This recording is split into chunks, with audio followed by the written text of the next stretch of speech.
नमस्कार, अब सुन्नुहोस् देउखुरी पब्लिक मासिक खबर। यस देउखुरी पब्लिक अंग्रेजी माध्यमिक विद्यालयको शैक्षिक सत्र 2082 सालको शैक्षिक क्यालेन्डरमा उल्लेख भए बमोजिम प्रत्येक वर्ष झैं यस वर्ष पनि कक्षागत तथा तहगत अनुरूप शैक्षिक अवलोकन भ्रमण तथा वनभोज कार्यक्रमहरू सम्पन्न भएका छन्। मङ्सिर 1 गते कक्षा 1 देखि कक्षा 6 सम्म अध्ययन गर्ने विद्यार्थीहरू गढवा गाउँपालिका वडा नम्बर 1 स्थित कुलपानीमा वनभोज कार्यक्रममा सहभागी भएका थिए भने कक्षा 7 देखि कक्षा 10 सम्मका विद्यार्थीहरू मङ्सिर 1 गतेदेखि मङ्सिर 5 गतेसम्म पोखरा, बागलुङ, बेनी, म्याग्दी, मार्फा, जमसम तथा मुस्ताङ स्थित मुक्तिनाथ मन्दिर लगायतका विभिन्न महत्त्वपूर्ण स्थानहरूमा शैक्षिक अवलोकन भ्रमणमा सहभागी भएका थिए। यसैगरी विद्यालयका पूर्व प्राथमिक तह अन्तर्गतका विद्यार्थीहरू भने मङ्सिर 19 गते विद्यालय क्षेत्रको नजिकमै अवस्थित लमही नगरपालिका वडा नम्बर 5 स्थित जैविक विविधता ग्रिन पार्क लमहीमा वनभोज कार्यक्रममा सहभागी भएका थिए। मङ्सिर 12 र 19 गते किताब बिनाको शुक्रबारको दिनमा यस विद्यालयका सम्पूर्ण विद्यार्थीहरूद्वारा विभिन्न जीवन उपयोगी क्रियाकलापहरूमा सहभागिता जनाइएको थियो। शैक्षिक सत्र 2082 सालको शैक्षिक क्यालेन्डरको भावना अनुरूप हरेक वर्ष यस विद्यालयको कक्षा 7 मा अध्ययन गर्ने विद्यार्थीहरूलाई प्रदान गरिने सिपमूलक तालिम अन्तर्गत यस वर्ष पनि यस विद्यालयको कक्षा 7 मा अध्ययनरत सम्पूर्ण विद्यार्थीहरूलाई 10 दिने कृत्रिम बौद्धिकता तथा कम्प्युटरको कोडिङ सम्बन्धी आधारभूत तालिम प्रदान गरिएको थियो।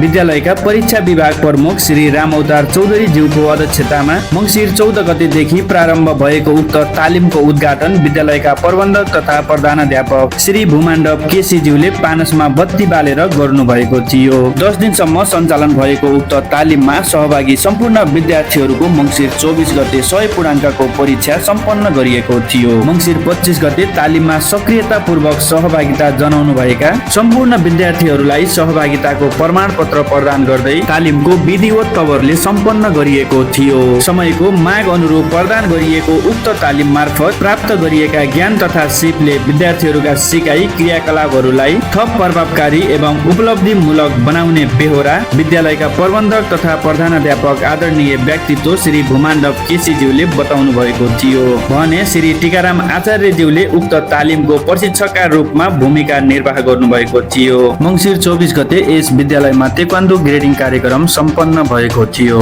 यस विद्यालयका डोजाङ प्रमुख कुबेर गिरीको अध्यक्षतामा सम्पन्न भएको उक्त ग्रेडिङ कार्यक्रममा विद्यालयका प्रबन्धक तथा प्रधानाध्यापक भूमाण्डव केसी, दाङ जिल्ला तेक्वान्डो संघका अध्यक्ष विष्णु अधिकारी, दाङ जिल्ला तेक्वान्डो संघका सल्लाहकार किरण पौडेल, दाङ जिल्ला तेक्वान्डो संघका सदस्यद्वय ऋषिराज चौधरी तथा बसन्ती चौधरी, प्रशिक्षक दीपक खड्का, शिक्षक कर्मचारीहरू, अभिभावकहरू लगायत खेलाडी विद्यार्थीहरूको उपस्थिति रहेको थियो। नेपाल तेक्वान्डो संघको वार्षिक कार्यक्रम अनुसार यस विद्यालयको तेक्वान्डो डोजाङ अन्तर्गत आयोजित ग्रेडिङ कार्यक्रममा 46 जना खेलाडी विद्यार्थीहरू उक्त ग्रेडिङ कार्यक्रममा ग्रेडेड भएका थिए भने केही खेलाडी विद्यार्थीहरूले डबल प्रमोसन समेत हासिल गर्न सफल भएका थिए। यसका साथै विद्यालयमा हाल बेलुकी सत्र अन्तर्गत 2 शिफ्टमा तेक्वान्डो प्रशिक्षक कुबेर गिरीद्वारा नियमित तेक्वान्डो कक्षा सञ्चालन भइरहेको कार्यप्रति उपस्थित सम्पूर्ण अतिथिहरूले प्रशंसा गर्नुका साथै विद्यालय परिवारलाई धन्यवाद समेत ज्ञापन गर्नुभएको थियो।